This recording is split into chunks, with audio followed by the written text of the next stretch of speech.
아버지 장공의 첩 이강과 사통했어요. 이 성공이. 그래가지고 누구를 낳았냐? 아들 급을 낳았어요. 근데 그 급을 태자로 삼았어요. 근데 이 급은 엄청 착한 놈이야. 제나라 여자 선강을 세자 급의 비로 맞이했는데, 그러니까 급의 부인으로 선강을 이제 제나라에서 맞이했는 거예요. 근데 그 사이에 위선공이 선강의 미모를 보고 반해가지고 자기가 그 선강을 자기가 차지한 거예요. 그래서 이 선강하고 사이에 수와 삭을 낳았어. 근데 이 수는 엄청 착해. 그래서 아까 얘기했던 급하고 같이 죽어요. 그래서 이자 승주라는 게 이제 그래서 나와요. 그리고 그 선강의 두 번째 아들 삭, 요게 해공이에요. 해공. 이강은 총애를 잃자 자살하였으며 부인 선광과 공자 삭의 참언을 듣고 공자 급을 제나라에 가게 한 뒤 자객을 시켜 변방에서 살해했다. 그리고 삭을 태자로 앉혔다. 이 삭이 19년 동안 재위했다. 이강, 선공의 아버지, 위장공의 첩인데, 이 선공은 이강과 사통에서 아들을 낳자 이름을 급이라고 했다. 뒤에 이강을 정실공비로 책봉하고 급자를 세자로 삼았다. 급, 이강과 사통하여 낳은 아들, 선공이 이강과 사통에서 낳은 아들, 이름을 급이라고 한다. 선공 18년, 당초 선공이 총애하던 부인 이강이 아들 급을 낳자 태자로 삼고 우공자로 하여금 가르치게 했다. 우공자가 태자를 위해 제나라 여자를 아내로 맞이했는데 혼례를 치르기 전에 선공이 태자비가 될 여자의 미모를 보고 기뻐하며 자신의 아내로 맞이하고 다시 태자는 다른 아내를 여자로 맞이하도록 했다. 선공은 제나라 여자에게서 아들 수와 삭이 태어나자 좌공자에게 가르치게 했다. 태자 급의 어머니가 죽자 선공의 정부인 선강이 삭과 함께 태자 급을 참수하며 헐뜯었다. 선공은 태자의 아내가 될 여자를 빼앗은 뒤로 태자를 미워하며 태자를 폐위시키려 했다. 태자를 나쁘게 말하는 것을 듣자 크게 노하여 태자 급을 제나라로 보내면서 도적을 시켜 국경을 막고 죽이라고 했으며 태자에게 흰 깃발을 들고 가도록 했는데 도적에게 국경에서 이 흰 깃발을 가지고 있는 자를 죽이라고 했다. 태자 급이 떠나려 할 때 삭의 형인 수는, 요 삭과 수는 전부 선공과 선강을 통해서 낳은 아들들이죠. 서로 태자의 배다른 동생 맞죠. 삭이 근데 까딱했으면 자기 아들이 될 뻔도 했죠. 삭이 태자를 미워해서 군주가 태자를 죽이려 한다는 것을 알고 태자에게 말했다. 이 큰아들 수는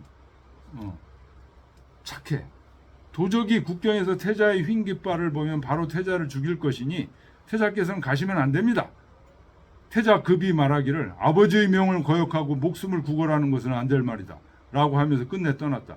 태자를 멈추게 할 수 없다는 것을 알게 된 수는 흰 깃발을 훔쳐서 먼저 국경으로 달려갔다. 국경에서 기다리고 있던 도적은 그 표지를 보고는 곧바로 수를 죽였다. 수가 죽은 뒤에 태자급이 도착해서 도적에게 말했다. 죽어야 할 사람은 나다. 도적이 태자급마저 죽이고 이를 선공에게 보고했다. 요 얘기가 이자승주에 비슷하게 이자승주 시에 나온다 이런 얘기. 선공은 이에 아들 삭을 태자로 삼았다. 선공 19년 선공이 죽고 태자 삭이 즉위하니 그가 해공이다. 이자승주라는 시, 요거 시경패품 116쪽에 실려있는 시인데요. 위선왕이 아들 급의 아내가 될 선강을 빼앗아 살며 수와 삭 두 아들을 낳았는데 선강이 급을 미워하자 위선왕이 급을 제거하려고 제나라에 사신으로 보내 도중에서 살해하려고 했다. 선강의 아들 수는 착한 사람이라 급을 취하도록 술을 먹이고 자기가 사신으로 먼저 가서 죽으니 급이 이를 알고 술을 구하려 갔다가 자기도 죽고 말았다. 사기에서는 달리 시경에서는 배를 타고 떠난 것으로 노래했다. 요런 얘기들이 있고요. 그 다음이 이제 그 사기 누구냐면 해공이에요. 해공. 요 좌우 두 공자는 사기 즉위한 것에 대해서 불만을 가지면서 해공 4년에 반란을 일으켜서 해공을 공격하고 태자급의 동생인 건모, 건모가 누구냐면 태자급의 동생이에요. 건모를 군주로 옹립했어. 그러자 해공은 제나라로 도망갔어요. 그 위해공, 춘추시대 위나라의 군주로 이름은 사기다. 위해공 4년 주변의 공자들이 해공이 참언을 듣고 태자급을 살해한 것을 원망하여 공격하였고 급의 동생 건모를 옹립해 국군으로 삼았다. 해공은 제나라로 달아났다가 8년 만에 다시 해공이 돌아와요. 그래가지고 건모를 또 쫓아내. 이 건모는 급의 동생인데 위나라 사번 건모가 즉위한 지 8년. 제나라 양공이 주나라 왕의 명을 받들어 제후를 거느리고 위나라를 정벌하여 위해공을 위나라로 돌려보내고 좌우 공자를 죽였다. 위나라의 군주 건모는 주나라로 달아났고 해공이 다시 군주의 자리에 올랐다. 해공이 3년 만에 도망쳤다가 망명 8년 만에 다시 돌아왔어. 이전까지 합치면 13년인 셈이다. 요 건모는 아까 얘기했죠. 태자급의 동생이고 해공 대신 왕이 올랐다 또 쫓겨나요. 해공이 다시 복이 되고 해공이 죽고 그 아들 맨 밑에 보면 의공이 이제 즉위해요.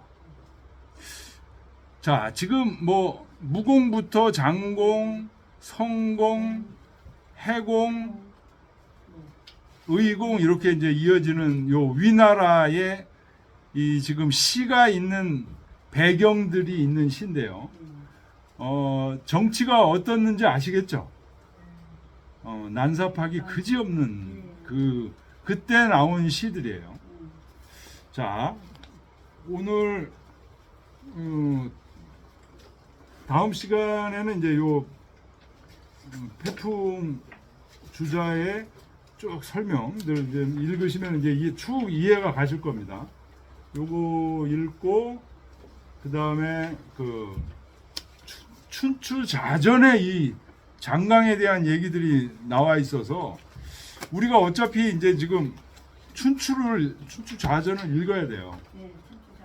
그래서 요 부분 시경과 관련된 춘추 자전 요거를 전부 뽑아서 해석까지 다 붙여놨기 때문에 좀 빠른 속도로 춘추 자전도 좀 읽어보겠습니다. 예, 오늘 여기까지 하겠습니다. 수고하셨습니다.